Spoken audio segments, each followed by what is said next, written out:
Phil Phails at philosophy. What the heck could it be? Life such a mystery. Phil Phails. Welcome to Phil Phails. My name is Philip Jones, and today we're doing Phil Phails at Philosophy Book Club with Grant Potts. That is Grant Potts. You know him from all the previous From Phil Phails at Philosophy Book Club. episodes 1 through 7. This is episode 8. Yeah. And we're talking about greed. Yeah, our chapter is chapter 7, How Much is Enough? Greed, Prosperity, and the Economic Problem of Happiness, a Comparative Perspective, by Stephen Emmanuel, the person He's the editor. who edited the... Hold the book up. We're reading Philosophy's Big Questions, Comparing Buddhist and Western Approaches. And this is the editor, Stephen M. Emmanuel. This is one of his chapters on greed. Agreed. And this is chapter 8. Or this is episode 8, chapter 7. If you wanna listen to us talk about greed, I think the things that this hits upon for me is just informing them of what they're gonna embark upon. Listening to us is kind of his historic context of America and capitalism and consumerism vis-a-vis Adam Smith, and in a little bit further with Milton Friedman. Also, the Buddhist perspective on, I don't know, how to live a good life. And then third most is we revisit the first chapter with human flourishing. Remember, the first chapter was like how to live a good human life, and we touch upon that. Yeah. So if you wanna stay tuned, you'll hear us talk about those things: greed, how much is enough, what does it mean to consume, and then a good human life. Is that right? Do you have anything to add about what they're gonna? I have no idea. Did you read the chapter? I did. Okay.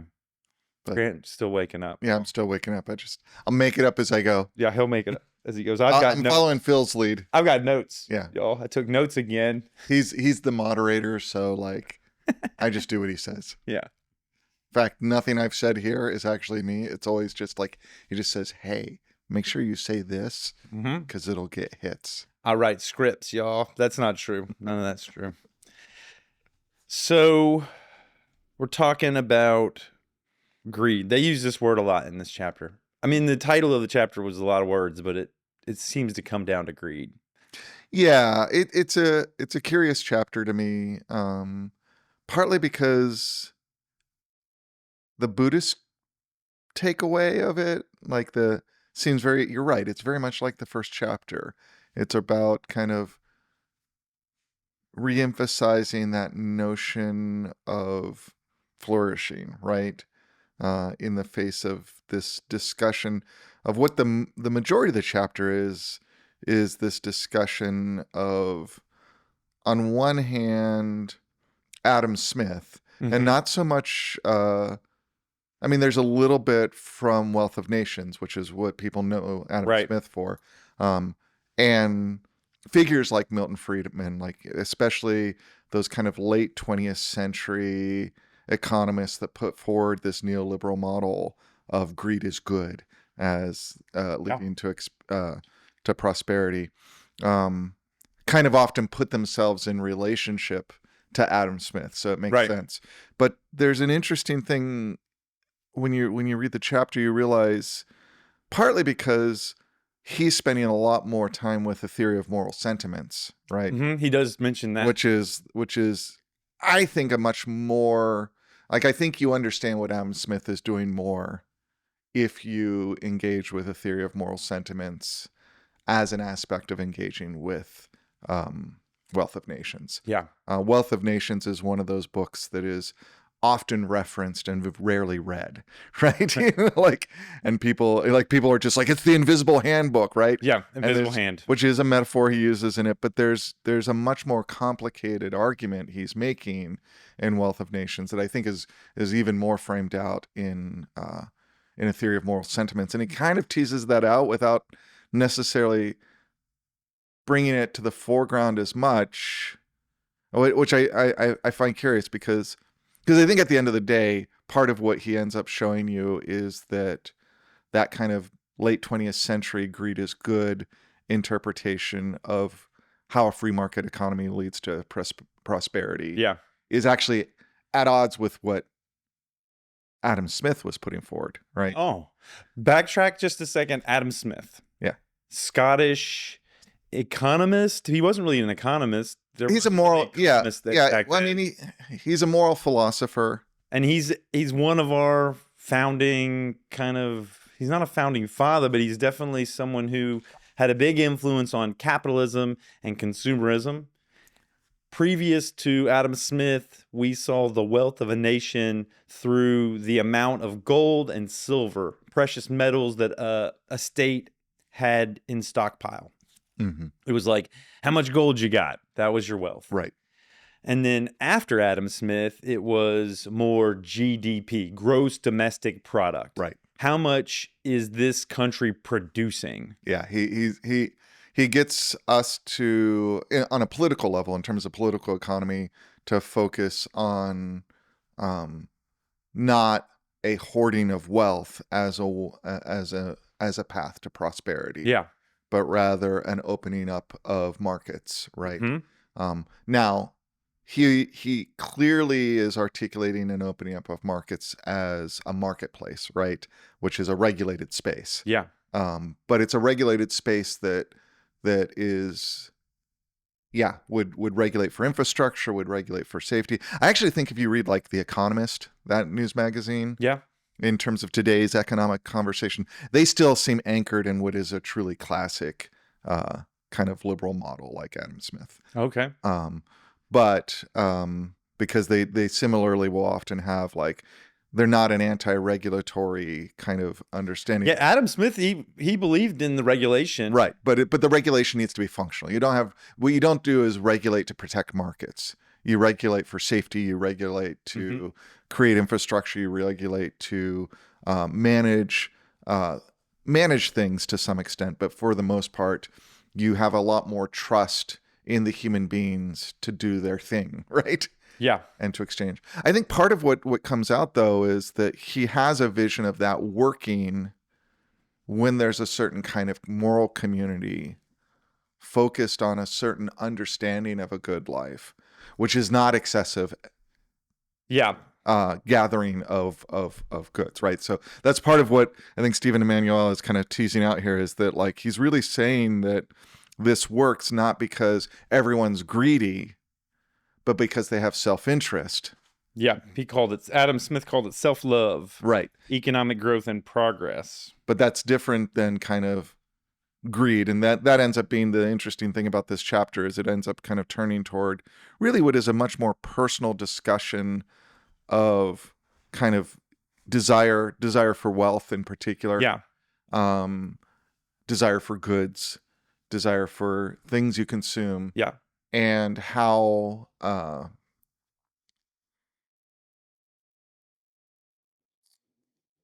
corrupting that is. Well, right? yeah, the machine of that, it seems to be at odds with moderation. Like once you have a desire, like they talked about it later on, I'll jump ahead, of virtues of contentment versus industriousness. Right. Which was this, like,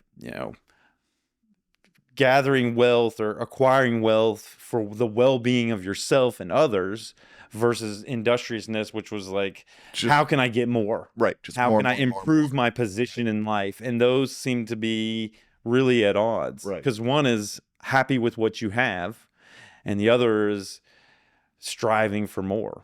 Right. And happy with what you have and I guess like that contentment it's not that doesn't create a space for going out and improving, right? But ultimately the goal is to have a good life for yourself and others, and not just to acquire. Yeah. Right. And I think that's where kind of that greed is good Milton Friedman thing goes sideways, right? It sees raw acquisition as the driver of economic prosperity. Mm-hmm. And I mean, I think if you look at the application of that into public policy in the years since Milton Friedman said that, it doesn't seem to do what Milton Friedman said. And that's part of my disappointment in this chapter, is he's citing this sort of liberal Trickle-down economics. This is the Ronald Reagan trickle-down. Right, and this is like contemporary economists, you know, you can find economists who still believe in it, but most contemporary economists have recognized that kind of unregulated, greed-oriented growth contributes to the expansion of economic inequality, the expansion of poverty, the things that it says it was supposed to solve, it's not doing, right? Well, this isn't trickle-down economics. It's give rich people more and the poor people. That's a premise of this. They mention it over and over, is the negative aspects of greed or consumerism, the higher productivity, the inequality is all balanced out by the poor being lifted. Yeah, that's the argument, is that all, like, even if there's greater inequality, the poor are lifted. Yeah. Right. They've got a higher standard of living. Right. And we need the rich to get really rich in order for the poor to get a little bit less poor, or to have a better standard of living. Right. Yeah. And that may be true, right? Like, there may be the case may be that to set up an economic system that produces the best life for the people who are the least well off within that system, some inequality, some foregrounding of self-interest, right, is going to bring that about. Like, that's an empirical question, right? We can, and often the problem is we get caught up in our ideologies and trying to assess that as an empirical question, right? Like, what strategies actually produce what outcomes? Yeah. But you actually have to check the outcome, right? Yeah. Like, you can't just say it's making poor people's lives better if it's not. Yeah. It's the rising water lifts all boats type. Right. But it may not. It may might be that not. the rising water just floods you. Yeah. Yeah. Like, Yeah. Yeah. So that's kind of the beginning chapters. The notes I have are merchant. Adam Smith talks a lot about the merchant class, which I thought about you, because your studies were about how the merchant class gave rise to the Freemasons, right? yeah, to some extent. Yeah. Yeah. So I thought, hey, maybe Grant's going to be that kind of new economic class that's emerging around this time. Yeah, definitely. And this is around, how should the merchants behave? And they talk about their accumulation of wealth for the merchant class would be a boon to society. But at the same time, they said, don't expect kindness, generosity, or compassion from them. Right. They're going to act in ways that are very, very, like, predictable. If you present something that's in their best interest, it needs to be mutually beneficial. They're not going to do something because, like, oh, this just benefits you. There's not an altruistic kind of bone in their body. It's when you go talk to them, I think the quote they had was, if you go and ask them for something, you need to make sure they understand how it's good for them and how it's going to benefit them. Right, because it's in an economics of exchange, not of gifting. Yeah. Yeah. I think that might be, whether I like it or not, I think that's probably real. When you go and talk to someone about it, you want them to think about how it's going to be good for them, even if it's stroking their altruistic ego. Yeah, I mean, I think it's somewhere in between, because, like, when I think about even the merchant class through history and kind of how it's impacted the world for good, like as a class, it's often not been either of those stories. Like, it's not been this group of people who are like, this is our money. Yeah. We're going to keep it. Right. But it's also not been a group of people who went into a economic transaction, right? No, I mean, like where they would say, all right, we're going to make a deal, and all right, well, I'm just going to let you run all over me for it, right? Yeah. Like, that's right. That's not how it works. But it is, I think it's people who, in their business transactions, have strived to be maybe fair and just as applied in kind of basic contract theory, right? Fair. Yeah. Like from the 7 Habits of Highly Effective People. It's like the win-win. Right, like seeking the win-win. Seeking the win-win, but also looking out for their self-interest. But then at the same time, as they gain wealth, becoming the class that actually sets up the charitable organizations, sets up the schools, like builds the institutions that produce the real wealth in the long run. And I think that's partly, I mean, as much as I'm not a big fan of Ford, that's partly the dream of Fordism, right? Is that you actually not only bring wealth to yourself, but produce enough wealth around you that you actually expand your for market, your community, right? If for your community, but you also expand your market. And so I think that's what's lost in the Milton Friedman era of capitalism that we're and that's trying what to we come recover back to from, with right? Buddhism. This like idea of, when we get to the Buddhist side, this idea of well-being for self and others. Right. I think when they come back to the Western side, they talk about, well, they're doing a lot of that for their own kind of vanity. Right. They're doing it because, Right.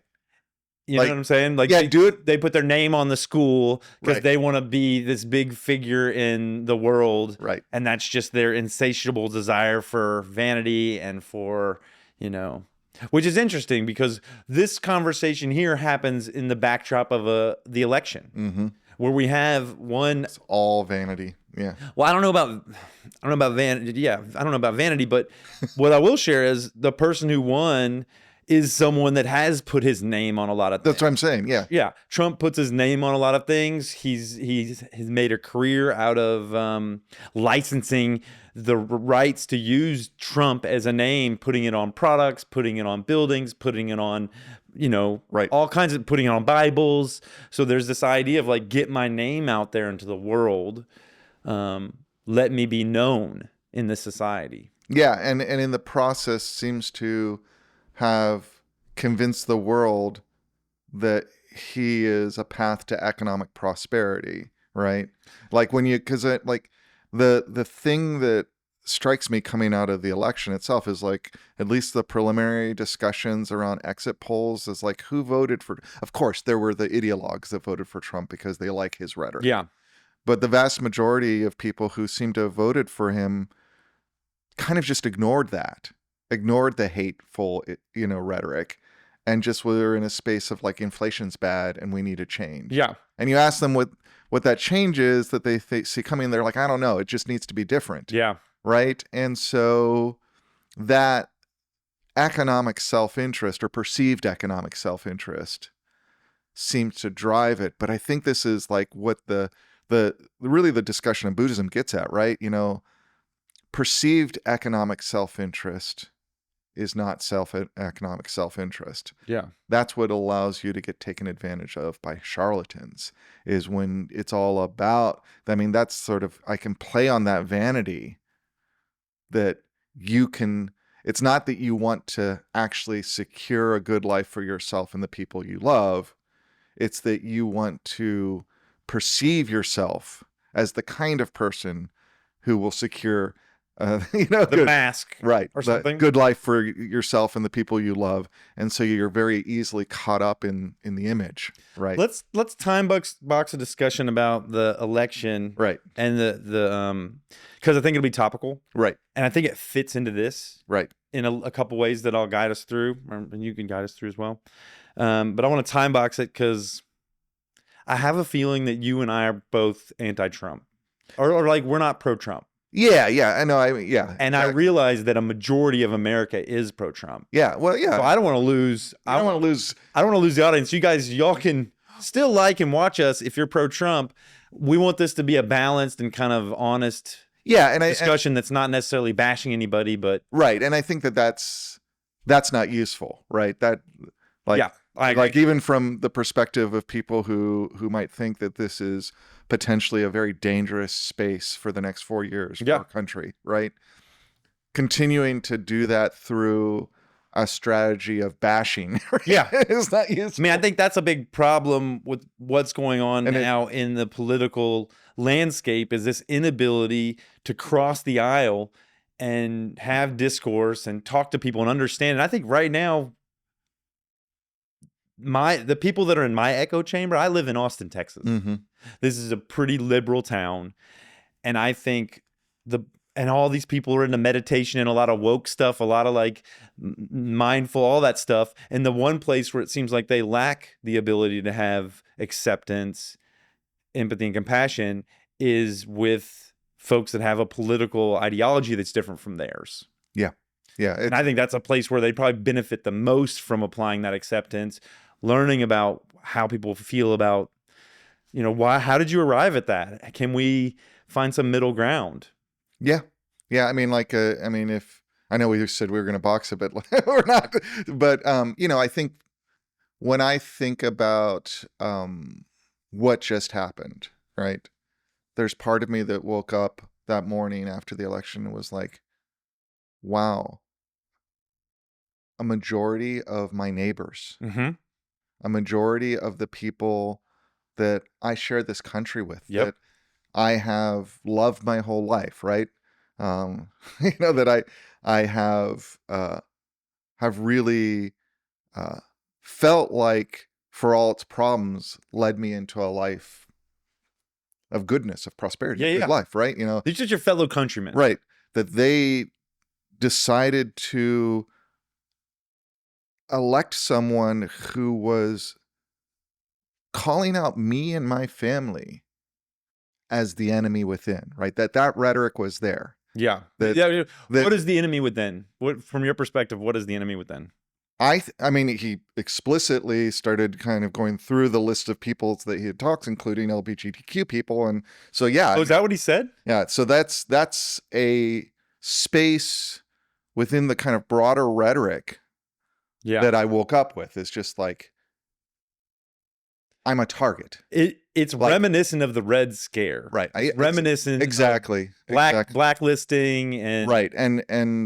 And it is kind of vague what that means, but that's precisely the problem. The vagueness is oftentimes a tool for like allowing the radicals So, to kind of interpret and then and so that's perhaps. like, I woke up feeling more a target. Yeah. Right. I already feel a target, but more a target of not only, I live in a state that is trying to criminalize many of the things that my community has tried to build, right? Right. I have a lot of good friends who are trying to figure out exit strategies from Texas where they've built their lives, because the repeal of gay marriage is really on the table. Yeah. And if the national repeal of gay marriage happens, that the next day Texas is going to annul everybody's marriage. Yeah. Right. And that means loss of ability to see your kid in the hospital. Yeah. Right. So all of that is there. So how did that happen? Like, it's just how did my neighbors vote in a way that clearly seems to bring harm to me? Right. Yeah. And you could go, well, you're overinterpreting it. It's like, no, I think if you listen to it and you look at the policy that's being put out and the policy briefs by the people there, that's real. Like, that's not the problem. The problem isn't that we've misdiagnosed that it's more dangerous than it is. It truly is dangerous for a lot of us. How do we come upon a country where a majority of the people are okay with it? The problem is, I think, to some extent, right? At least within the sphere of where we have power, where I have power, is,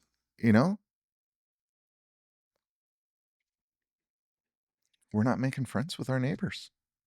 Yeah. Right. Well, we live in echo chambers. And if you look at the history, just going back to my earlier example, if you look at the history of how we went from what I grew up in, which is that, we lived in a culture where the primary insult that another boy threw at another boy while they were beating them up was faggot. Oh yeah. Right. That's, you were gay. Yeah. That's what I remember that. You and I were growing up in, right? Mm-hmm. To having gay marriage legalized, right? Yeah. How did that happen? It happened because a huge sentiment shifted in our country around homosexuality. And that happened because grandmas no longer could support a regime that victimize homosexuals because they had homosexual grandchildren. I don't. They had family members. I've they had got a question about connections, this. right? So, I don't know that happened everywhere.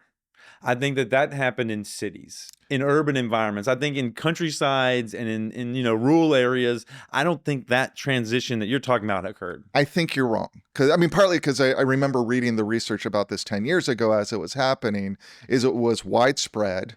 It was surprisingly rural, right? In terms of the shift of the sentiment. And that doesn't mean that like in rural areas, and it's not always rural urban, like sometimes we kind of make that breakdown. So Yeah. there are definitely very conservative urban spaces. There are definitely very progressive rural spaces. Okay. Yeah. I mean, like just like there's regionalization for sure. Right. And part of that regionalization is that division. But yeah, no, it's not like suddenly those spaces that were deeply anti-queer suddenly became a majority, but they went from being like 20% anti-gay marriage to 35% anti-gay marriage, right? Like that progression happened everywhere.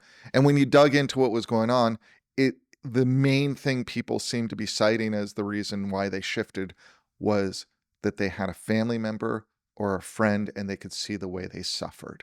Oh, you mean, you said that shifted to 35% anti-gay marriage. You mean like pro-gay marriage? Yeah. They wanted more people to get. Yeah, that's what I meant. Sorry. Yeah. But that's because they saw the suffering in a family member or a friend or a neighbor. So it was touch points. It was what we talk about in Buddhism, where you see the suffering in another person, right, and you really have empathy and compassion, and you don't want other people to suffer. But you got to be that person to that other person. So if your main strategy is screw you, you have a different political belief for me, you're not my friend, that's a losing strategy. I mean, I think that has gotten greater and greater and greater in this country, to where we will draw relational lines on political opinions. Like when I was joking with my daughter about voting for Trump, and she was like, "I'll never talk to you again." Yeah. That's my daughter. Yeah. And I think it's very common now. Folks talk about, hey, I'm just going to unfriend people in social media if they post certain things that I don't agree with. And yeah, this like chasm, this chasm between our countrymen doesn't allow us to have these touch points for them to feel compassion and to feel empathy, to witness suffering. It's the same thing I think that occurs socioeconomically, where we have very wealthy people in gated communities. They don't ever have to see the suffering of the poor because they've isolated themselves so much so that it never comes into their psyche that the poor have problems, that I should do something to uplift them, because all I see are putting greens and jet streams. Right.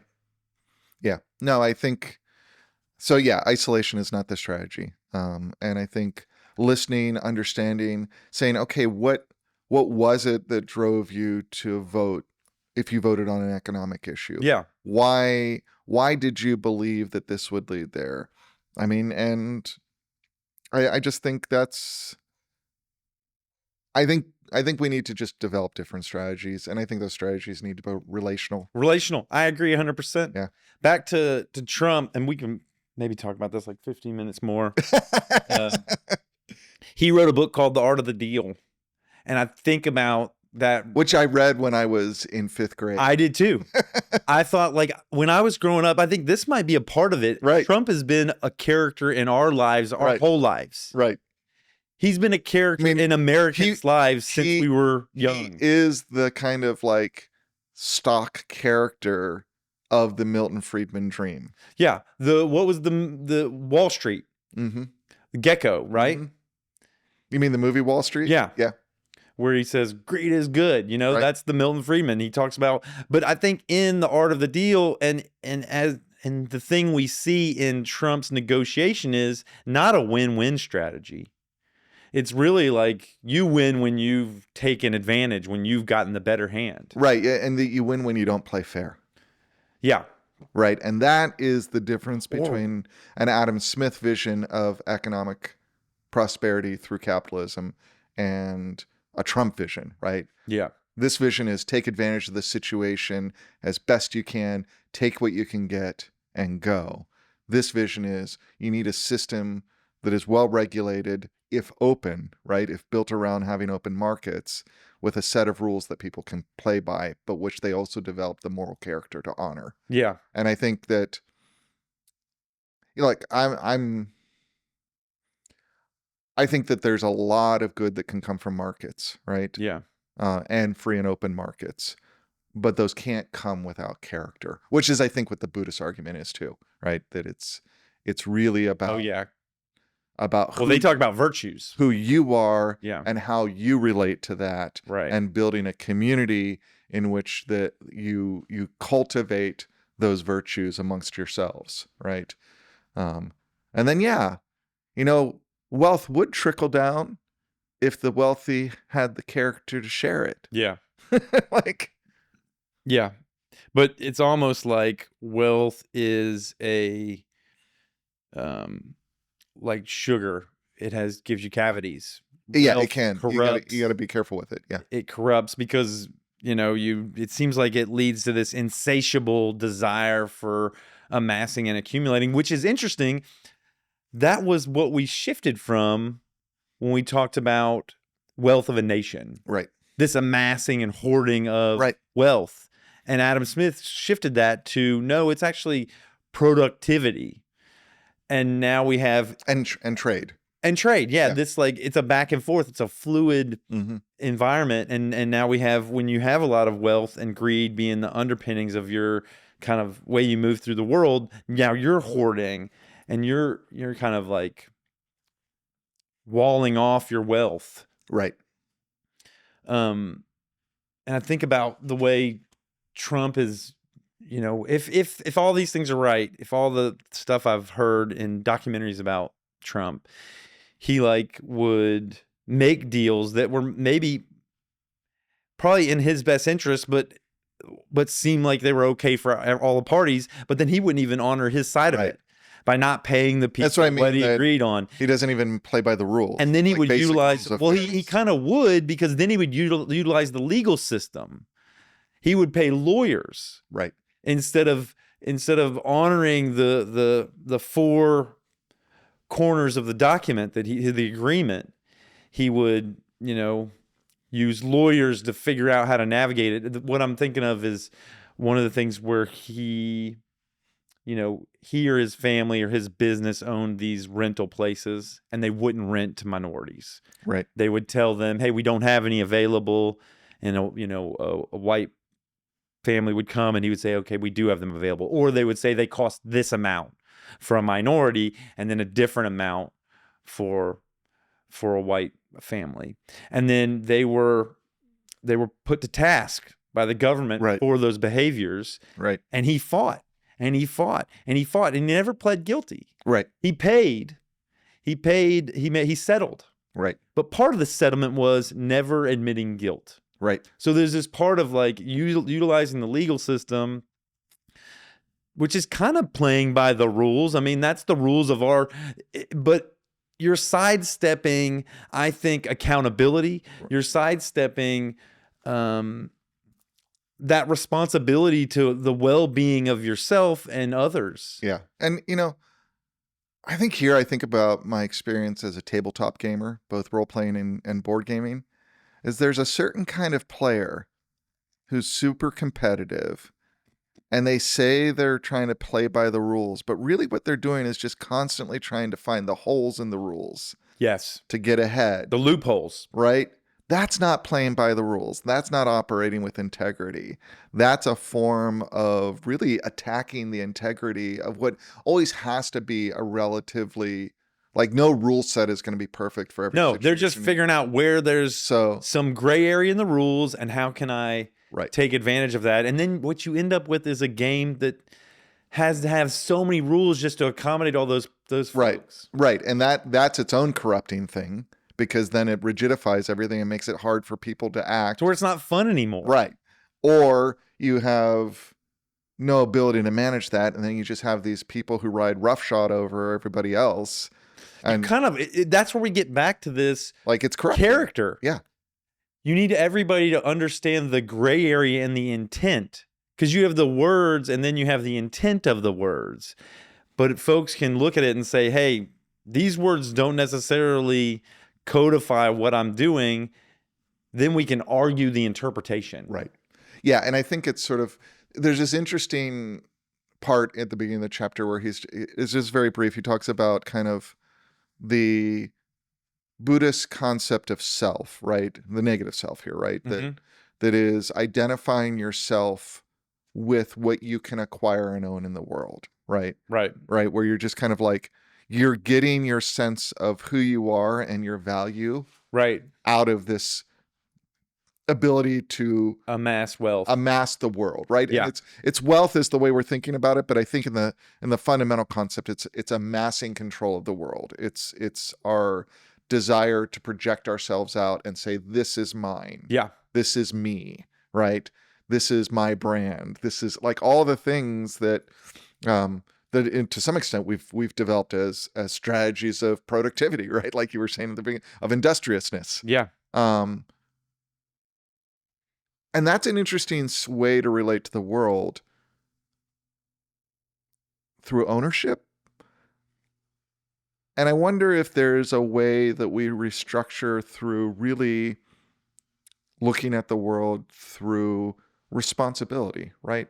Recognizing that when you play the game, whatever game it is you're playing, whether it's a game at a tabletop or the game of life, part of your responsibility is to be part of the community that holds that in place for everybody to play, right? Yeah. And part of that is approaching it with a real honor to the space as a shared space. It's a responsibility to the world around you instead of an ownership around you. You're still projecting yourself out into the world, which may be at odds with kind of what the Buddhist teaching might be, which does seem to be more even just losing that level of identity with things. But yeah, so going back, yeah, you have to, there's all these moments in life, right, where you have that point where you're like, I could get ahead if I just bent the rule this Well, we way. see so many people doing that. Right. That over and over and over. Well, other people are getting away with it. Why shouldn't I? Well, it seems like that's one of the ways to get extreme wealth. Yeah. The Ponzi schemes and the folks that don't follow the rules. Yeah. How have we come to be? But then what is your wealth? I mean, that's the Buddhist question. Like, who are you and what is your wealth then? Like, sure, you have a lot. Is it your character? You have a lot of stuff, but yeah, then who are you at the end of the day? And why should you value yourself? Like if the whole game started because you're trying to feel value for yourself and you decided to value yourself because you can get a lot of shit at the expense of other people that produces real harm in those people, why should you value yourself? Isn't that industrialization though? The idea of industrialization is I can put capital somewhere. I can take advantage of low cost of labor, get them to work. I can make an extreme amount of money on top of what their labor provides. And then, I gather more and more wealth. Yeah, that's how it's evolved historically, but that doesn't have to be industriousness. Like an industrialization of a process is really about organizing the process to take advantage of efficiencies, right? And you can take advantage of efficiencies without necessarily having to exploit labor. You still get those efficiencies, you just don't get them at the rate you do, right? So if you move from a craft process to an industrial process, right, through assembly line, right, variety, through basically designing the process by which you produce a good, right, and building efficiencies into that process through scale, etc. Industrialization, yeah. You can do that and still treat the labor as human beings. I don't think so. You're putting human beings in a veritable hamster wheel in order to get what you're doing. You have someone go and do the same thing over and over again, day after day. Their life is that 8 hours, 5 days a week. Yeah. I don't think that's no human being should be doing that. But that's how we have taken on industrialization as a world, right? We've taken, just because historically that's how we did it doesn't mean that's the only way it can be done. You're saying that that's the way America's done it, or that's the way That's the way industrialization happened. industrialized, world has done it. Because it came out of a situation in which, part of it is it came about in a period of time when in Europe, where Europe had just refined an entire framework for feeling good about exploiting other people through colonialism, right? Yeah. And so, right, and if you look at the industrialization of Europe and the United States, to some extent, it's just hey, this level of exploitation worked great in the colonies. Let's bring it home and exploit our own people in the same way. It's just like, ugh, it's gross. It's gross. But I guess, like, at the end of the day, I don't think that's about capitalism versus socialism or industrialization versus, I think to some extent those frameworks are important, but what's more important is the fundamental question of how are you treating the people you're working with? Yeah. How are you treating, how do you view them? the people that are impacted by the things you do, even if you don't see them? Are you remembering that they're human beings? Yeah. Are you then designing for human beings and not just for product? Right? It doesn't mean you can't include design for product and the efficiencies of product, but maybe 10% efficiency is what you get instead of 30%, because you got to lose 20% to actually being a friggin' human being. To giving the folks that are helping you produce whatever you're producing a good life. Right, exactly. So there's nothing good but wrong with generating wealth. There's nothing wrong with, and I think this is, like, when I was reading this, like, part of what I was, like, reflecting on was just like, part of the problem is that we have this sort of idea that it's either greed or you renounce everything and become a friggin' monk. But neither side said that. Right. The Western side didn't say that, and the Buddhist side didn't say Right. I mean, the Buddhist side kind of says, you should be a monk. So not for householders. Right, but there's a level at which, like, but you should be a monk, right? You should be a monk because you got to be a monk to get enlightened. I mean, during the Mahayana reformations, there's a level at which, like, householders can enlighten. He talks about, and the Buddhist side, they talk about householders. Right. And I think, so there's a place for that, at least, right? But I mean, I think at the end of the day, right, it's not about necessarily renouncing the world, whether that's Buddhist or not, right? Yeah. It's about caring for the world, right? And I think, that's the other thing I think talks about that a little bit. It did, well, a lot. Let's see. Talked about happiness and what happiness meant. Well, the Buddhists talked about greed and what greed, how they defined it. And it seemed like I saw 3 definitions of greed, which was self-centered longing or desire, right? Which fits into, like, grasping, attachment, like some kind of insatiable thing. And then lust or passion. It talked about lust or passion, or just craving, just that kind of raw human greed, or a sort of biological drive to acquire that is there from being an organism that comes out of a background of scarcity, right? Right. Yeah. I think about my grandparents and how they would, like, stockpile stuff. Right. They would stockpile cans of soup and different stuff. Like, they would have, like, and they'd be old, dusty in this, like, one pantry. And my mom still had that. That's how I believe in intergenerational kind of, like, trauma, because my mom still had this scarcity mindset, and I, to some extent, still have that scarcity mindset around money and saving stuff. No, absolutely. It's funny. As I was sort of processing the election, the first thing I thought was, I got to build out my pantry. You got to build out your pantry? I got to build out my pantry. I got to build out the things that allow us to survive and take care of each other if shit falls in hard times. Yeah. So it's the same thing. You know what I thought? What? I should probably invest in the stock market. I mean, it's a similar thing. It's just that you're focused to go up. You're focused on capital, and I'm focused on the actual things we eat. But that stock market's going up, y'all. Oh my God. And not. Oh no, I think it already did. I mean, it will for a while, and then we'll see what it does. Well, that's what you need. That's when you do short term. I know. I didn't do it. I'm not going to do it just because It's just I thought hassle. I should. It's Yeah. a hassle. I don't know how to do all that stuff. Yeah, I haven't started building my pantry out. Move things around. What are you going to start building a root cellar over there? Yeah. Buddhists talk about three things that are, I don't know what they call them, like kind of the challenges of our human existence. And those were greed was like the first one. And they had words for them that I didn't write down. Buddhist words. They had words for them. They had different words than I'm saying. Right. They have technical vocabulary. I could pronounce them, but I didn't write them down, so I don't know them. And you guys wouldn't understand them anyway. So you want to find? Or you would. I mean, Phil's making assumptions about who you are that may or may not be true. Yeah, that's true. Y'all could be. Don't harsh on him for it. Yeah, He's trying. Greed. You got the word for that one? It's under when we first get to Buddhism, and he talks about the three different: greed, hatred, and delusion. And then he talks about the remedy for those three being generosity, loving kindness, and wisdom. I remember this. Yeah.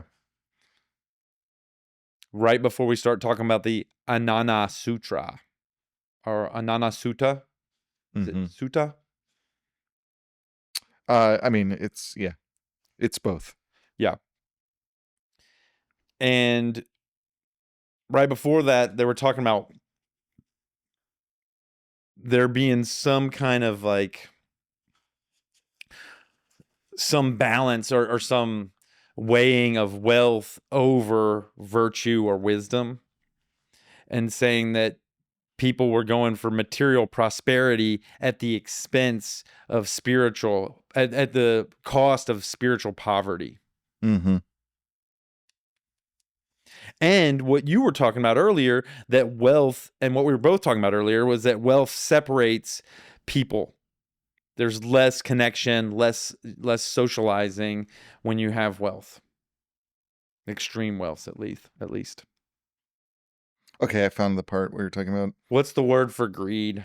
Lobha, Lobha. Lobha. Right. What's the word for hatred? Dosa.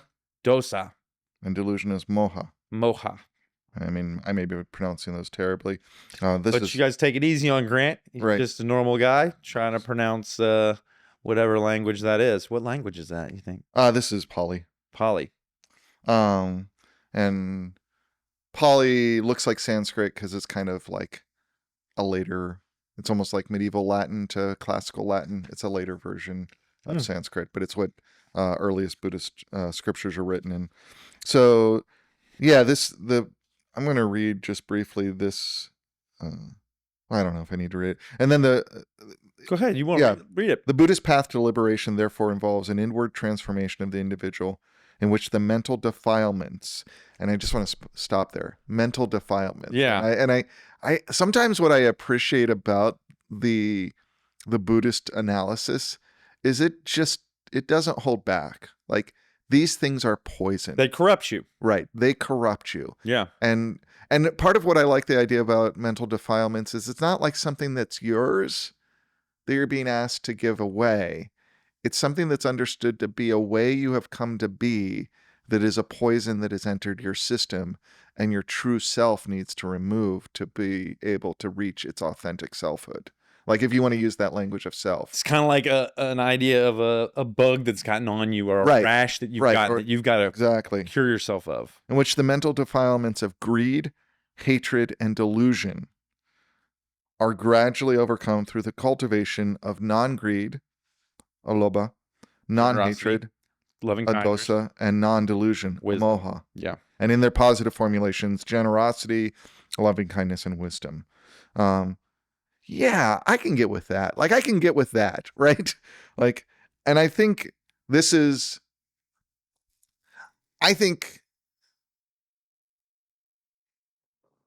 at its root, there is an element of Buddhism that is rooted in turning away from the world, right?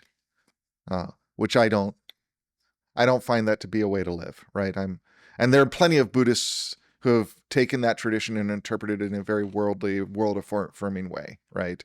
And one of the things I think we need to understand about traditions of thought and of religion is that they're big and complex, and lots of people do lots of things with them, right? Yeah. And so one of the questions is how do you get from what I think was an original vision, which was pull away from the world, become a monk, become part of this orientation toward enlightenment. If you can't do that, sure, do something else, but eventually it's so you can be reborn to be a monk, right? Yeah.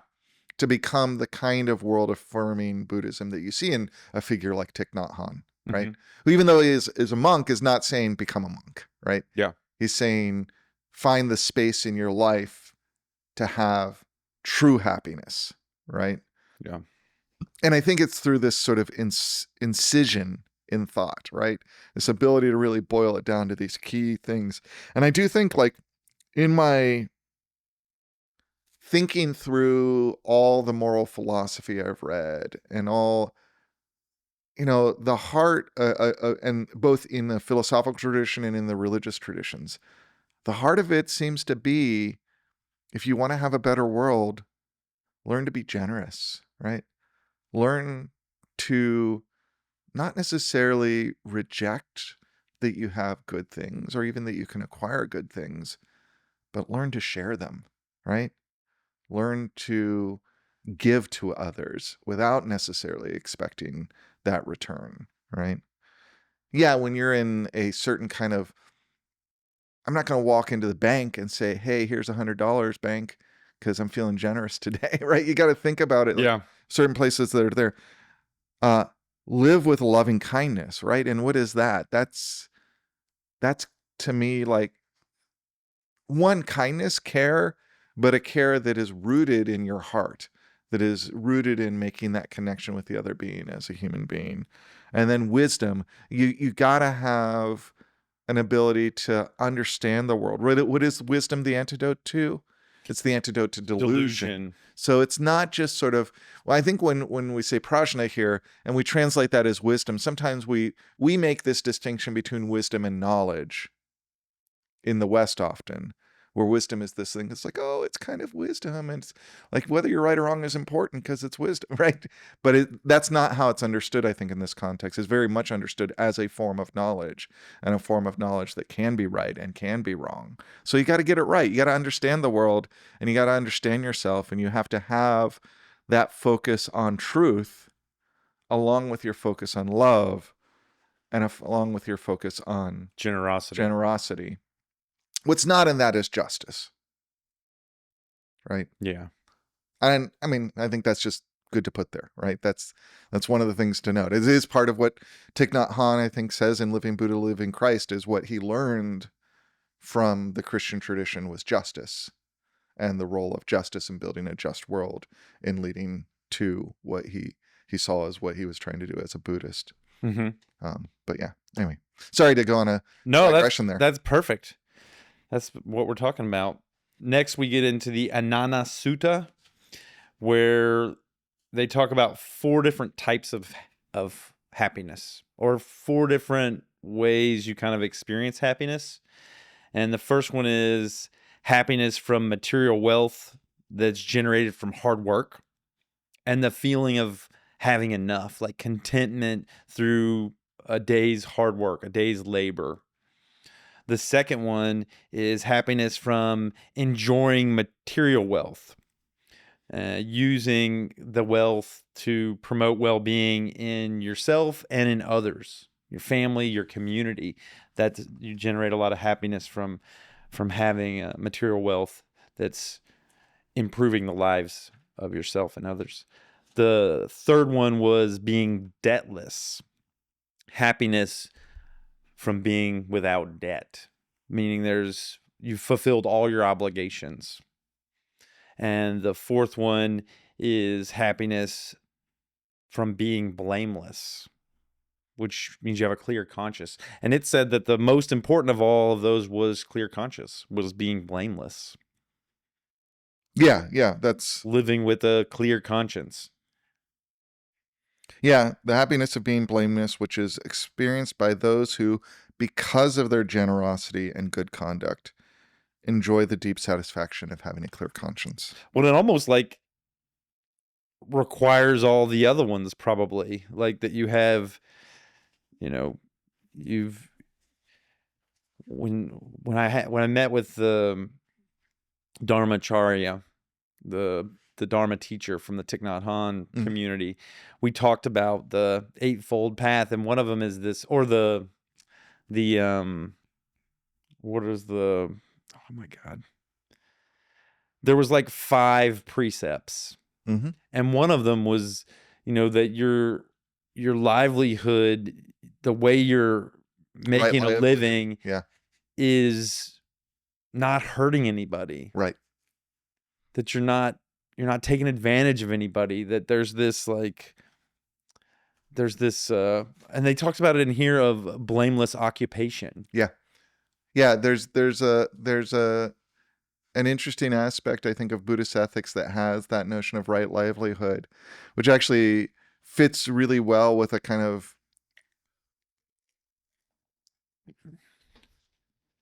occupational consumer-based culture in which we live, right? Where your value is finding a job or an occupation or a vocation that contributes to your society and brings wealth to you, right? Right.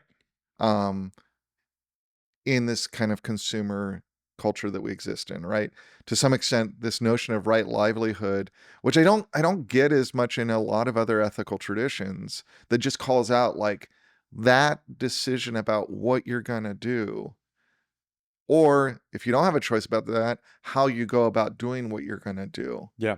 Right? That you've got a role in life, a role in society, and maybe this is because it comes out of a period of reflection on Dharma and who's in what positions in society and the kind of Vedic, post-Vedic background to Buddhism, right? That's also forming up Hinduism, where there's this there's the butcher, the baker, the caste system, right? Too, right? And that's really about, I mean, to me, when I look at that seems to be about this very early attempt to analyze the complex social system that's kind of coming about with urbanization, right? You're beginning to have human beings exist not in small bands of kind of shared labor, and you're starting to have human beings exist in complex societies of the differentiation of labor and specialization that's allowing this economic restructuring to happen that gives rise to really the early Bronze Age urban civilizations, right?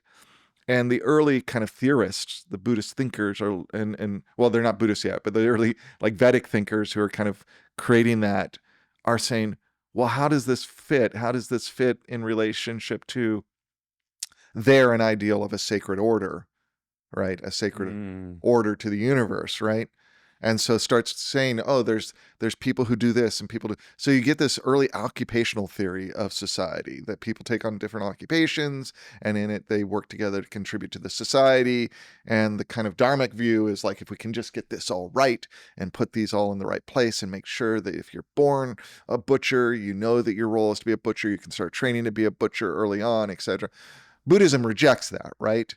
It puts, I think, more emphasis on human will and human choice, the responsibility for choice, the sense that you are not just a product of your karma, but you're also a product of the decisions you make in relation to you your can karma. Choose what profession you go into. You can choose your destiny. Right. And that is not merely a freedom in the way we often use freedom. It's a liberty, which means it comes with a responsibility. Yeah. Right. And that responsibility is to make the right choice, right? And to choose and how do you make the right choice? Well, you choose something that doesn't bring harm. Yep. But also, interestingly enough, if generosity is an important thing to cultivate, is it important to choose a choice that allows you to, like, is there a argument here for acquiring wealth correctly and sharing it correctly, right? To do that thing where you say, let's make this space more, let's make the farm work better so we get more food out of it for the community. Yeah. And in that way, I can be generous. It's not just about kind of giving everything away and not worrying, like there's often this way in which when we hear generosity, we think about just giving it away, but you got to have stuff to give away if you're going to be generous. You have to be productive. Right. You have to find a way. Yeah. And that seems to be part of what's going on here is there's a happiness from doing work, right? Doing good work, the perseverance of doing good work. And I think we've all experienced that, right? If you've had a job that you actually like, right? Or even if it's just a job that's okay, and you've gone to work one day, even like I remember early on when I was washing dishes in high school, Yeah. there were definitely days I came out and I felt good. And I felt good because it was like 6 hours of solid dishes. Yeah. And I was on it and I got them done. Yeah. You feel good about a day's Right. work done. Right. Like that seems to be that, and then earning the money for it. And that was part of it, right? Like I did the work, I did it well, and now I'm cashing my check and I can go buy some comic books. Yeah. That's me at 16, right? You know, like It's the same kind of feeling I have when I've worked out. right. It's like choosing to invest in yourself or choosing to invest in, Right. in you know, And when you work out, the wealth then is a healthier body. healthier body. Right. Yeah. Like, and so that's It's an investment. right. So it's not that the wealth is not part of the happiness, but it's only part of the happiness in the right context with the perseverance, with the hard work. Yeah. And then there's just the enjoying of wealth. But again, here the Buddhist teaching is not just that, like, I got lots of money, I got gold chains. It's well-being. It's the use of that wealth to promote well-being for yourself and for others. And they talk about that as well-being being chanda. Yeah. Chanda is good nutrition, adequate housing, healthcare, education, spiritual growth. Right. When you talk about well-being, I think that's what they're thinking about. Are we improving my nutrition? Am I improving the nutrition of my family and my community? Do I have adequate housing? Does my family have adequate housing? Is there, healthcare? Is everybody healthy? Do they have access to health? And Right. then spiritual growth, education, all of that type of stuff. Right, exactly. And I think that's, he says this means avoiding the extremes of extravagance and miserliness, right? Am I hoarding? Am I buying too much and only right, flashy cars and exactly, fancy watches and yeah. All of this seems to be part of why that prajna, that wisdom, is important, because you actually got to do it right. Like there's a responsibility to think about what's going on with your wealth, what's going on with your occupation, what's going on with your life, and really trying to discern what the truth is on what's going to benefit you and others best. yeah. So you can't walk around in ignorance and just say, well, I'm ignorant, so I'm blameless. Right? That seems to be part of the Buddhist teaching here. You have to overcome that ignorance. You have to do the work to do so. Yeah. To know what it is to live in moderation. Right. And that's then you have to study, right? And in Buddhism, there is a part of prajna that people often forget in the West, which is study the text, study the tradition, study logic, study reason, study how knowledge becomes truth. Education. Yeah. But it's also meditation, right? Spiritual growth. Right. But also the way meditation calms the mind to allow you to apprehend reality with naked awareness and not through distraction. Like ultimately, what meditation does, how does it help us grow spiritually? Well, how does sitting still and like clearing your head of stuff help you grow spiritually?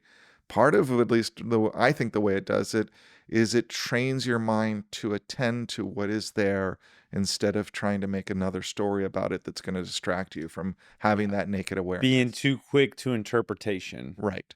To putting off interpretation a little bit longer to be with the raw experience. Right. And that's fundamental, right? And I think that's why when you talk about interviewing people who have looked at meditation outside of the context of Buddhism or the spiritual traditions and see this real value for human beings, I think it's because what Buddhists were getting at, it's a form of mental training. Mental training, yep. Yeah, it's like going and working out in the gym. It looks different. Yeah.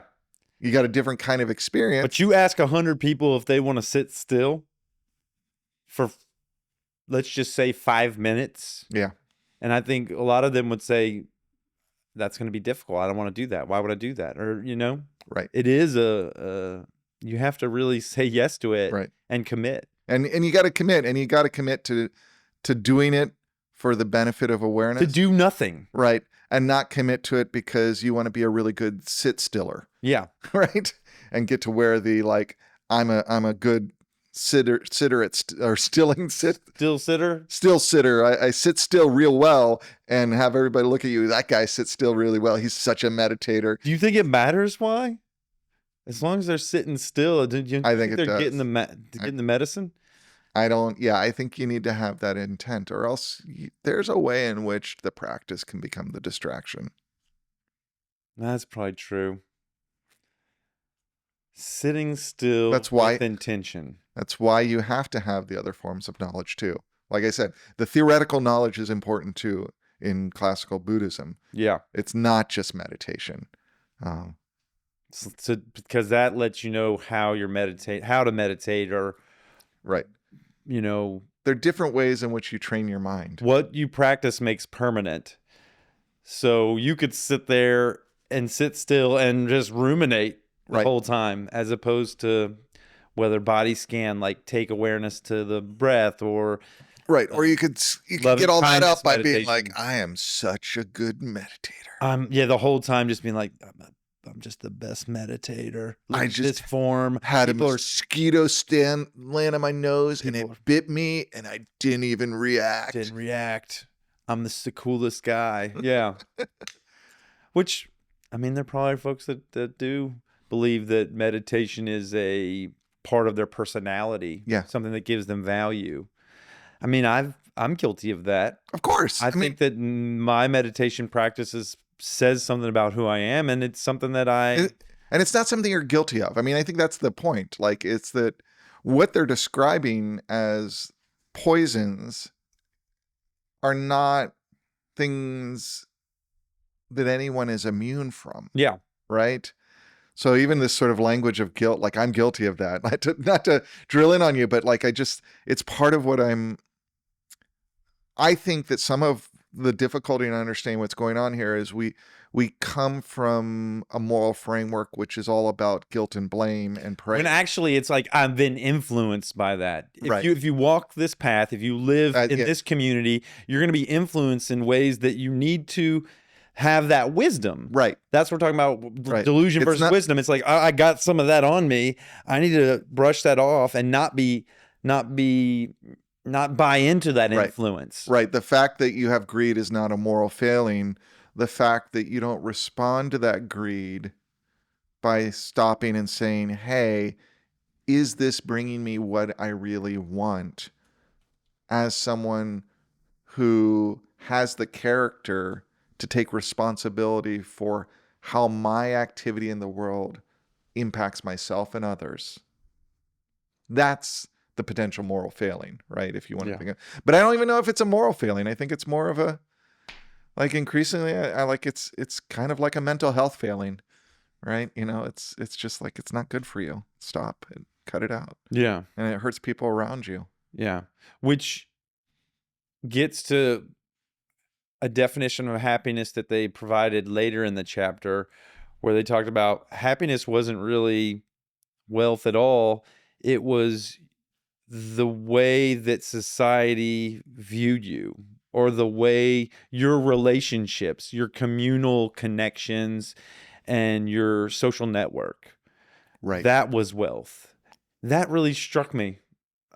Being someone that, wants to have community, wants to, have good, rich connections and be a part of the world in a meaningful way. And have kind of struggled to find that. Yeah, no, I think so. And I think sometimes when we're trying to, what drives us to sort of that greedy acquisition of wealth, right, is to get that look at me, I'm wealthy. And it's shortcut. To have it's a shortcut. It's not through relational, like, changing people's mind one person at a time, right, by their experience of you. Right. You know that Maya Angelou quote that people don't remember you by what you said. They won't remember you by what you did. They'll remember you by how you made them feel. Right.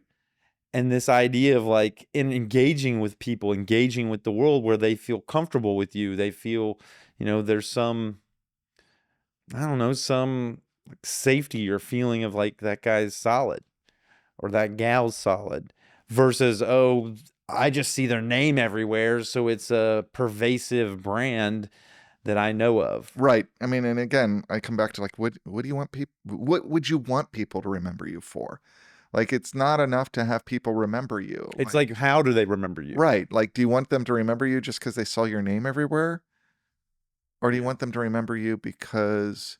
Are they even remembering you when they see your name everywhere? Right. But maybe they are, because the root of who you are is this vanity, this like person that, strives to, like you said, control or be out there in the world so that they're, maybe that's what some folks are desperate to have. Yeah. I don't know. For some reason, the word that comes to me, or the other character that comes to me, is like this Warren Buffett character, where they just live in this small house, which I'm sure he has a tremendous amount of wealth, but you don't see Warren Buffett's name on a bunch of stuff. You don't see, No, because he's just trying to make money. Well, he is making money. Yeah, I know. Like, and I mean, that's sort of like, he as a figure is an interesting figure because he is laser sharp focused on, he's almost like scary laser sharp focused on making money. My job is to make money, right? And it's almost, again, it's almost this sort of occupational role he assumed that's more about that first part of happiness. I'm happy because I did a good job today making money. Right. And he's gotten so good at it, he's just amassed a lot of wealth. To some extent, when you read like interviews with him, it's kind of like he doesn't know what to do with it. Because he's not a flashy person. Because he's not buying fancy watches or he's not in it for that. He's in it because he's good at making money, and it makes him feel good to make money. I mean, I'm projecting a lot on him, but that's kind of the impression I get. And that seems to fit that first kind of mode of happiness in Buddhism of a job well done. Job well done. He's just doing it at this scale. But yeah, he's, and to some extent, I mean, he does also do that second thing where, you see him trying to donate to causes that actually seem to help humans and whatnot, because he's trying to figure out what to do with this money. That's the second layer. What was the third one? The third one is happiness from being debtless. He's probably debtless. He's fulfilled all his obligations. Well, yeah, that's yeah. Well, and that's moral debt as well as financial debt. Yeah. Right? It's sort of like, that's the happiness when you're like, kids go off to have their own life and you have fulfilled your obligations. Oh, to bringing them up, right. To preparing them for the world. Right. So there's all those like that. Like once you've fulfilled on a deep bond and debt you have to someone, I think that's clearly a form of happiness. Like if someone saves your life, you have to follow them around and help them for the rest of their life. But that's not what it's saying, right? It's saying that you've released the debt. Oh, you say like, you saved my life. You could just follow me around for 2 years. Right. And then we're good. Or yeah, like we're good. We're good. Just right off the bat, we're good? We're good. Like if someone saved your life, if someone saved your life. My life, yeah. Would you feel a debt to them? Yes. If you saved someone's life, would you feel like they were indebted to me? Were indebted to you? No, I don't know. It's an interesting thing to think about. Like, where does that sense of obligation come from? I don't know that I'd feel like they were indebted to me, but I'd feel some pride for like being responsible. Right. That's continuing to live. There's some legitimate happiness that should come about. I feel like doing a good. I make people continue to live, and there's an example. Yeah.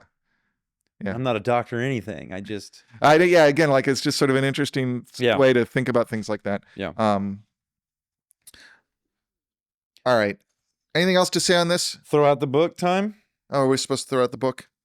What are you running out of time? Where are we at? No, I'm running out of brain, but I can go for a little longer.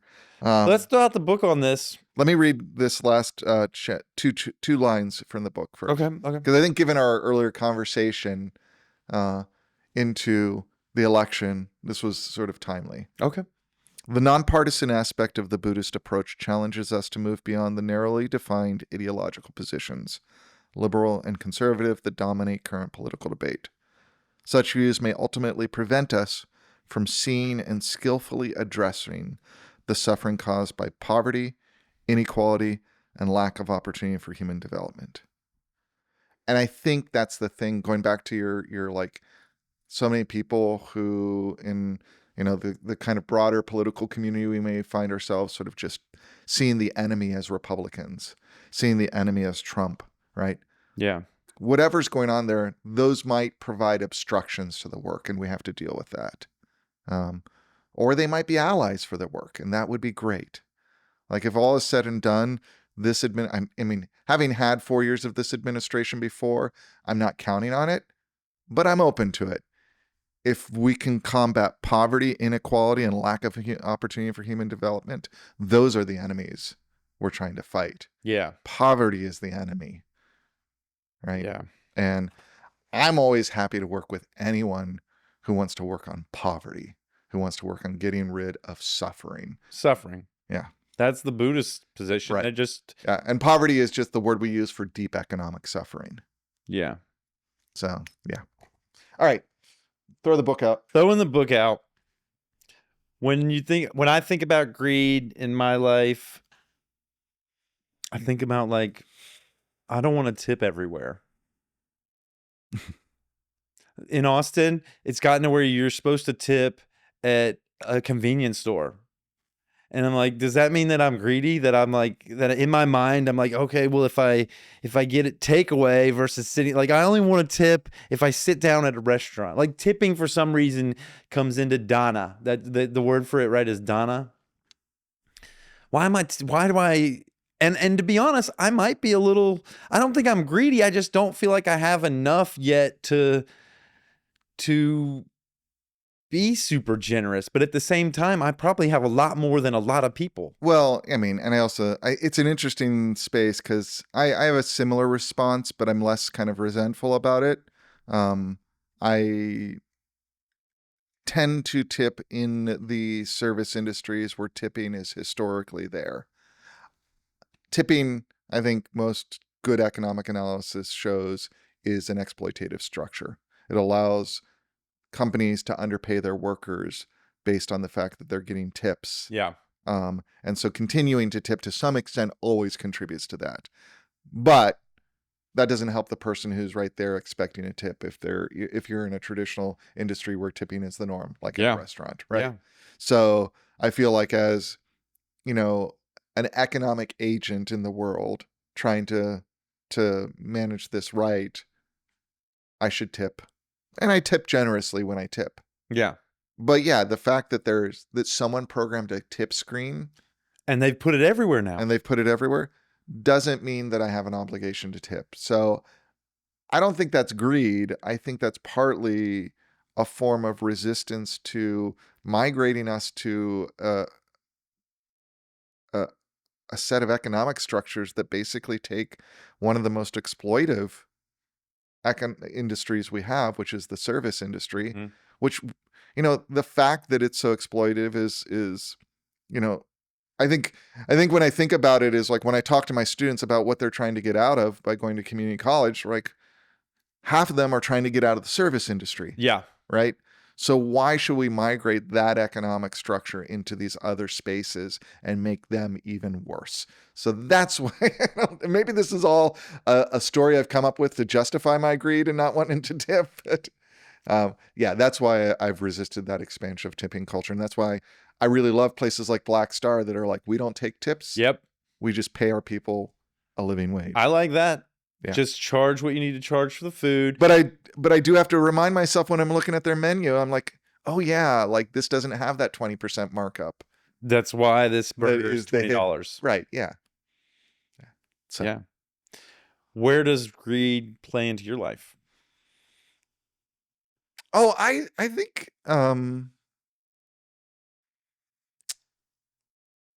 think I can justify my greed a lot when I sort of project it out into people I love and care for, like my family.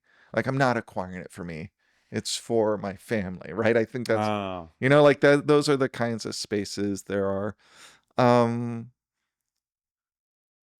I think I like books.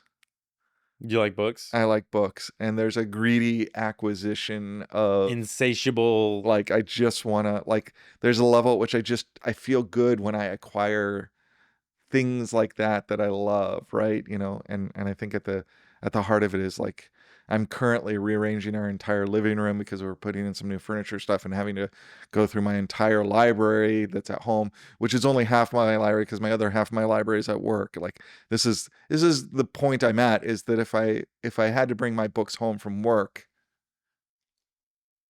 I don't know where I'd put them, Mm-hmm. because that drive to acquire has been Something that about having these books just makes you feel better. yeah, it makes me feel better. It feeds my ego of myself as a scholar. Yeah. Like it's part of it is I love them. Part of it's the kind of idea of who I am that they project. Yeah. So You're a book person. books, games, yeah, the things I love to acquire them, and I love to acquire them in the full series with the, like, You like so to I have have all of all them. 20 of that series. Yeah. Yeah, even though I've probably only read 3 of them. Yeah, that's Yeah. definitely a driver for me. Um, Where else do I see myself being greedy? Or how does this chapter play into my life? I think is the question I'm asking both of us. Um, Man, I might tell on myself here, but when I go to contemplative practice communities, I haven't been giving them the dana. I haven't put in money in the basket. For the last, I feel kind of gross telling on myself in this, but I would go to the Austin Zen Center every Wednesday, and I wouldn't contribute. yeah. I mean, It seems like I should probably contribute something. yeah. So Even if a little, why am I not? right? That's a good question. Um, I found myself doing that too, partly because I began engaging with going to spiritual communities, right? Without any, like, I was at $50 a month for groceries, Yeah. right? So I felt like, and they would say, look, if you can't afford it, still come, right? Yeah, of course. And I took that seriously. But that period of I don't want to say poverty, because there was a lot that was holding me up, but that period of very limited means led me into habits of doing that. So Yeah, I could call I that. I have had to be very self-conscious about that and remember that I'm supporting important work, important people, right? Yeah. I mean, like, right now, my life has gone crazy professionally in a good way. Yeah. Um, I have moved into an administrative position. Um, I am working like 7 to 5, like every day, 7 to 6, sometimes more. It's good work, but it's just like it's intense. Mm-hmm. It's very different than when I was teaching. Like I'm not teaching at all right now. I'm just pure administrator work. Yeah. And back end administrator work. I don't know if I've shared. Like I I help support the team that builds the schedule. Okay. That makes our transfer agreements happen. That makes like all the like operations behind the academic programs Okay. really go. And it's been really hard to get to yoga. Right. You hadn't been going to yoga. I haven't been going to yoga for several months. It's been like 3 months since I've been. You to need the to go to yoga. I That do. feeds you. But at the same time, like and I since I am in a space of prosperity where I can afford it, and it seemed good, and it also seemed a good deal for when I was going 2 or 3 times a week. I'm on kind of the monthly, like I pay you this fee, and I can come to yoga whenever I want at the studio, Mm-hmm. right? I've kept that up, right? And every time it comes up on my thing, I'm like, I'm not going to yoga. Should I? And then I stop myself and I'm like, it's not transactional. You want there to be yoga. These are good. Part of why I went to the studio is because these are good teachers. And you want them to be And I paid. need to support these teachers while I'm going through my own stuff. I need to not beat myself up about not going to yoga, right? I'll get there. I need to kind of sort this out. Don't beat yourself up, but go to yoga. Exactly. Because this is not sustainable. Right, exactly. Because the yoga is a part of a healthy life. Absolutely. But I don't need to be like, well, I'm not getting the goods right now, so I should stop paying, right? I would probably be like that. Yeah, but you're in a different economic situation than me right now. True. Right? And I got laid off, y'all. Right. I got laid off like months ago, and I'm investing in this. Right. This is what. So when you're talking about these as examples of greed, there's part of me that's like, I'm kind of in a different position. You're in a different position right now. For a while. You're like, yeah, I'm a professional with a salary that can afford to, maintain a fee to my teachers that I respect. Right. And I think it's important to see those differences, right? And not to reduce these kind of behaviors to good behaviors or bad behavior on the behavior itself. Not understanding that's that wisdom is. Yeah. Yeah. What's your situation determines kind of how you behave. And again, I think part of it is like, it's not that greed is this like, I'm a bad person because I don't want to tip, or I'm a bad person because I don't always put the money in the jar at the meditation center, right? Yeah. It's that greed is a poison that keeps you from the generosity that will help heal your heart and the people around you. Does that make sense? Yeah. It's more about connecting with that goodness that the greed stands in the way of. Feeling good through giving the money. Is that what you mean? Like when you put it in there, feeling good about your participation in something? I think being good. Being good.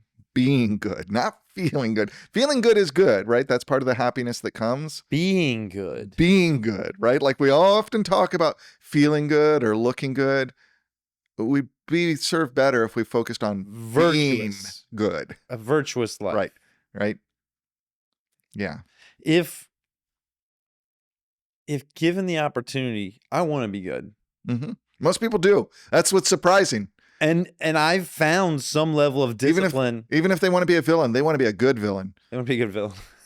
I've found some level of discipline in my life. Most currently is like, I go to workout classes, I ride my bike, I go on walks. I've found discipline. Historically, if there's a situation where I can get something and not pay for it, if it's like donation based, I'll want to give this least donation or none at all, and that's something I really need to look at. That's an interesting, I think that's worth exploring. Like, what is that about? I think I might be the person that you're talking about that's like, where's the loophole? Because if someone was like minimum donation, I'm like, that doesn't make any sense. It's donation, which means I give it or I don't give it, but I'm able to participate regardless. That's that like gray area seeking a way to, be a part of something without necessarily honoring the intent of the rules. Right. And I think there are some people who are just nasty that's like how they are. But I think the majority of people who have that, it's probably rooted in trauma. It's probably rooted in survivorship. It's probably rooted in like, I've had to hold things together under tough situations before. So I've developed Grant's being kind to me right now. He's saying you've lived through trauma, which I have lived through trauma. There's that sort of stuff and scarcity. Yeah. And I don't want to ever have nothing. Right. I don't ever want to be, I've been poor. But I do think that the reality is human systems work better if they're built off generosity. Right. How do you think we get there? How do you think I think for me, I thought, well, instead of giving nothing, why don't I just start with $1? I always give $1 into these. How's that feel? I haven't done it yet. You got a theory. I've got a theory. Well, practice it. I need to go get a bunch of dollar bills. Yeah. And then just put $1 because that's not nothing. Right. Yeah. And, don't make it, I'm only going to give $1. Just be like, I'm at least going to give $1. If you feel like it that day and you got $5, give $5. I'll go get that 5 changed. Right. I'll get changed for the 5. Yeah. You're gaming it, man. Ugh. It's a 5. Yeah, I'll give $1. I can give a $5 bill. Part of me feels like if I give $5 or $1, do you have a fear that like if you give something that you've set precedent that you're now obligated to? a little bit of that, but also like when I need that dollar, it's not going to be there. Uh-huh. Like there's a part of me believes this is never going to work, and eventually I'll be destitute. And the retail pair of pants I bought 4 years ago could have been this thing that sustained me another month of doing a job that that's nonsense, currently man. doesn't. You got to give that up. I know. Like That sushi dinner. Yeah, that is not going to make or break this. Like The sushi dinner. you're right. This may or may not work. Right. But your sushi dinner or your $5 in the jar at the meditation center, those are not going to be what makes or breaks you. And meditation, and I believe in meditation. Right. I believe in the value of contemplative practices. Right. Buddhism. No, all right. So I think it's funny because one of the earliest things that helped me restructure my relationship to wealth and money was this like photocopied, this was in the 90s, late 90s, photocopied like 30-page chaos magic, wealth magic grimoire manual I got. What are you talking about? Like it was just this thing on like practices for getting money. Magic? Yeah, like magic, like spellcraft for money, like from a chaos magic perspective. Okay. What is chaos magic? Chaos magic is like my root discipline, right? It's a form of magical practice that evolved really in the 60s and 70s.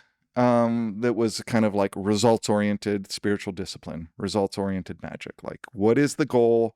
How do you get that? Develop a practice around that. All the spiritual tradition nonsense is only useful in as much as it works for you or it doesn't. So if praying to Jesus Christ works for you, you do that. If praying to Superman works for you, you do that. You figure it out. Praying to the flying spaghetti monster? Yeah, if that's that works the mojo to get you where you need to go, you do that. So it's results-oriented. It's results-oriented. Like whether there's some sort of magical thing going on, great if that works for you. That makes sense If in the it's context of you saying It's all like, a psychological game, do it. it totally makes sense now. Earlier when you said, I was really distraught over what was going to happen after I died. So your chaos magic was, I'm going to come up with an afterlife that I really dig. That was totally works for me. Totally coming out of, that was like peak chaos magic period. That makes total sense. So I got this handbook that was just about wealth magic. And basically it was an interesting handbook because like part of it was like, here's how to do a budget.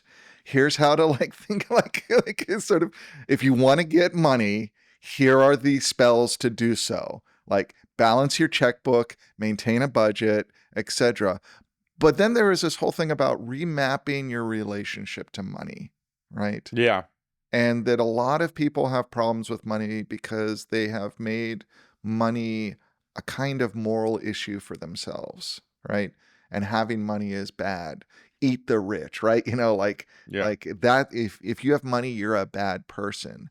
So you have to restructure that, right? And that was a lot of practices. Like I remember one that I did is just like when you have money in your wallet, take it out, look at it, and think about how good it makes you feel to have some money in your pocket. Nice. And put it away, right?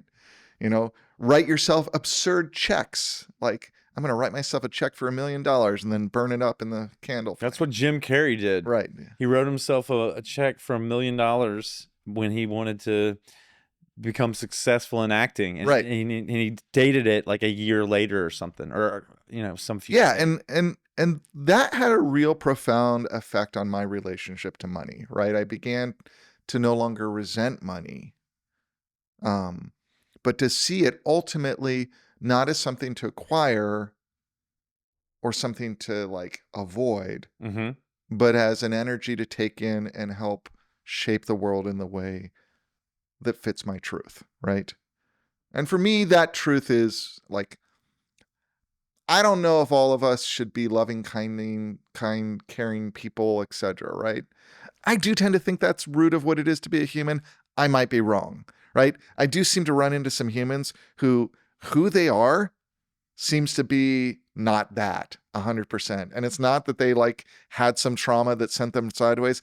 They just seem to be oriented around destroying other people, right? I can't say that I think they're bad people or wrong.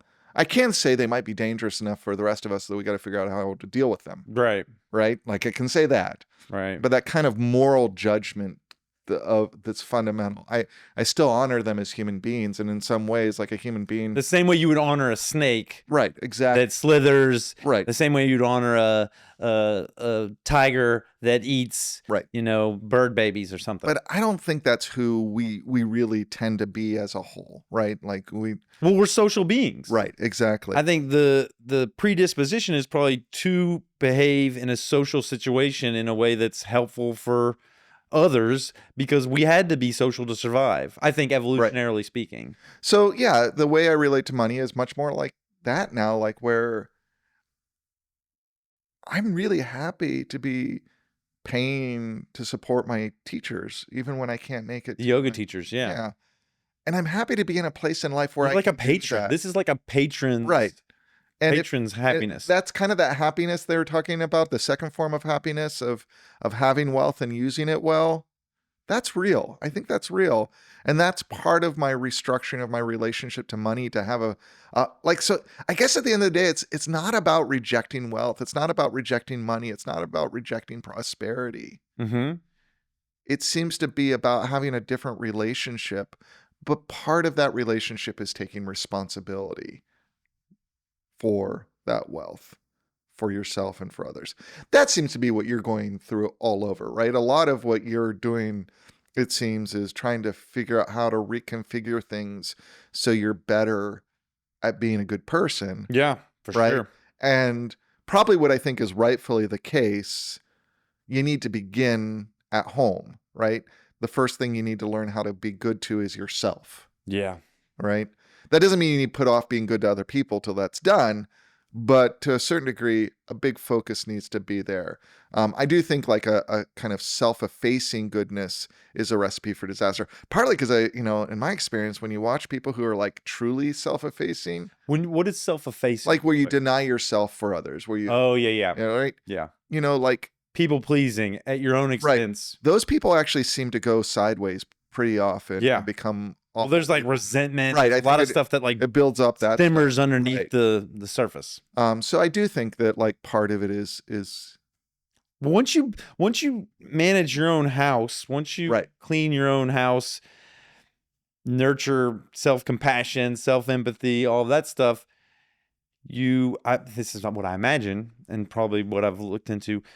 You start to build a world that's from that positive perspective. Right. Because I'm giving myself empathy, I'm giving myself compassion, and I'm the person that creates this whole world. I'm the person that creates you. So I create you in my image. Right? To some extent. I mean, to a certain extent to yourself, yeah. I'm like, if I'm a compassionate, empathetic person, I'm going to endow people with that at the onset. Yeah, sure, they could do things that would make me more cautious, but even the things they do, I would probably interpret in that lens, with that lens of compassion, empathy, grace, generosity. And I struggle with that. Right. I had for a long time, I haven't been dating.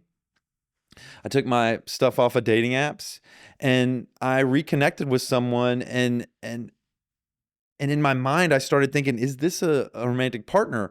And when it became clear that it was possible, I started viewing their communication differently through this like more anxious lens, through this more like, oh, this matters now. Now I'm like anxious, preoccupied. And I almost saw the whole thing go down in real time. And the way that I behaved from that place was not good. Right. I didn't like it. Right. And they didn't like it. Right. It like almost like, I think it probably squashed that. Yeah, you still got work to do there. I don't know.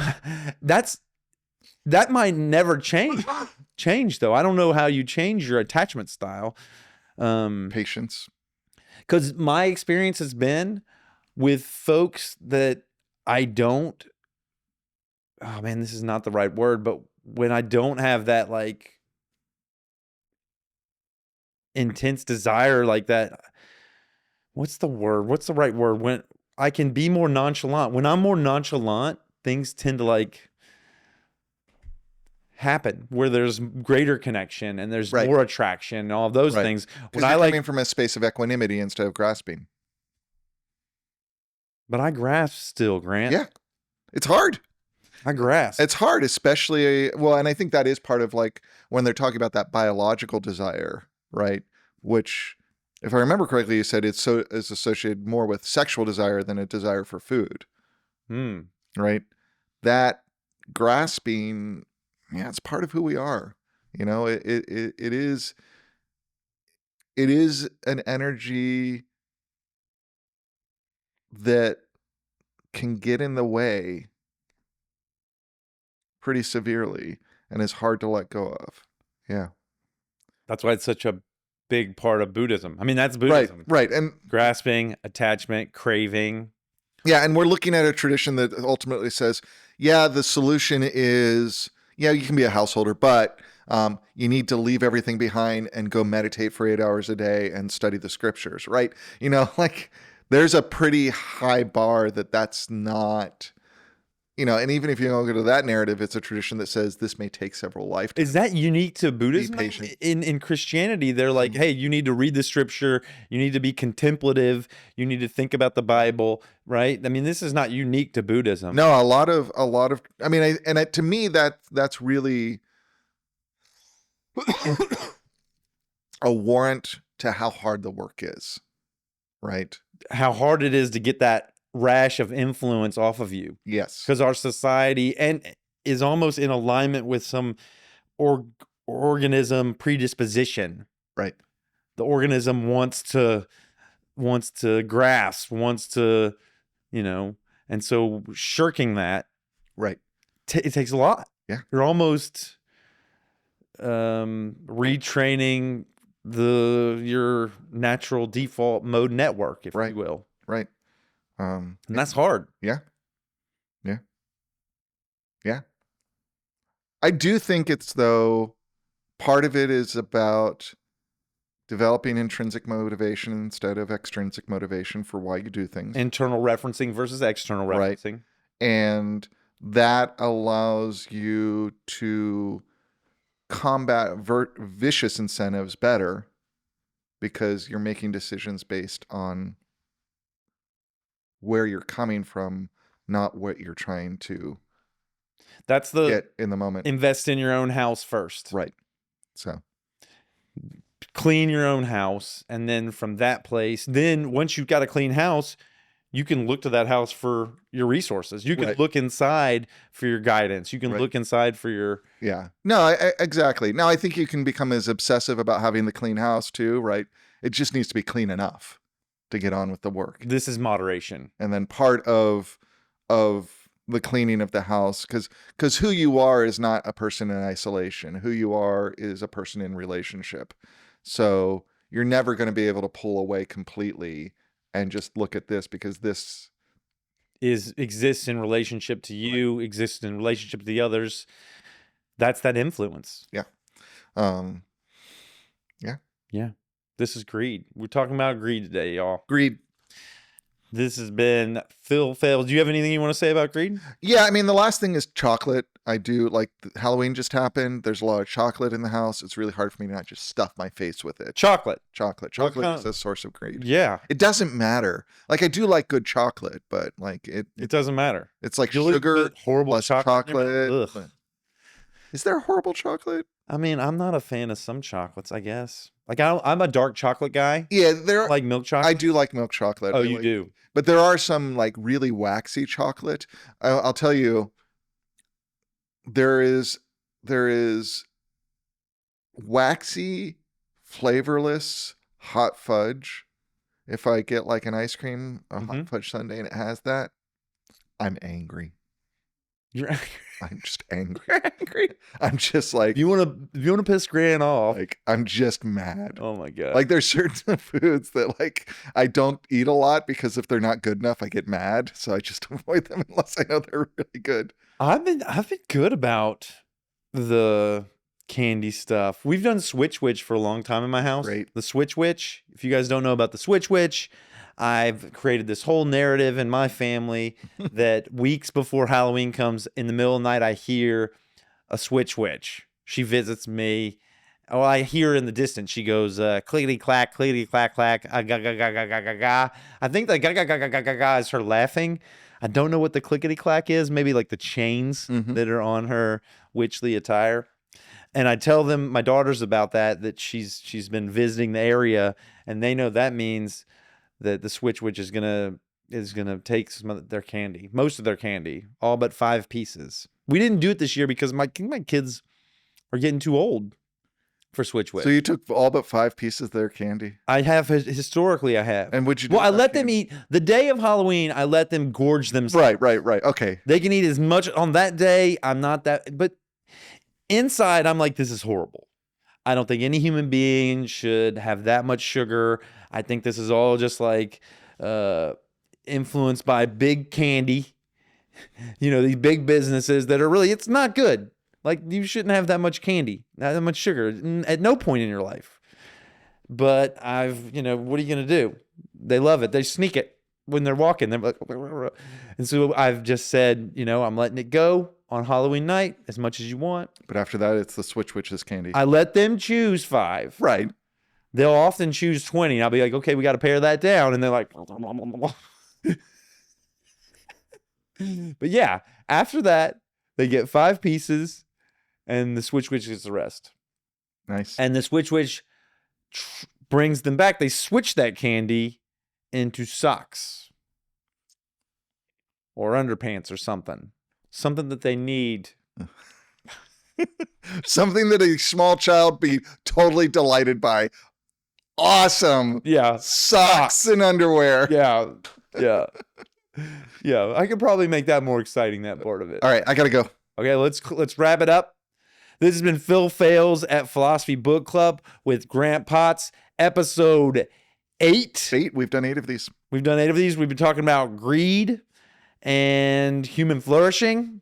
Talking, the book is, he's going to read the title of the chapter? No. Oh, you're going to read the next chapter? Yeah, I was going to say next time we'll be talking about what do we owe our future generations? What do we owe our future generations? Thank you guys for watching. I love this time with you, Grant. It's a lot of fun. I do too.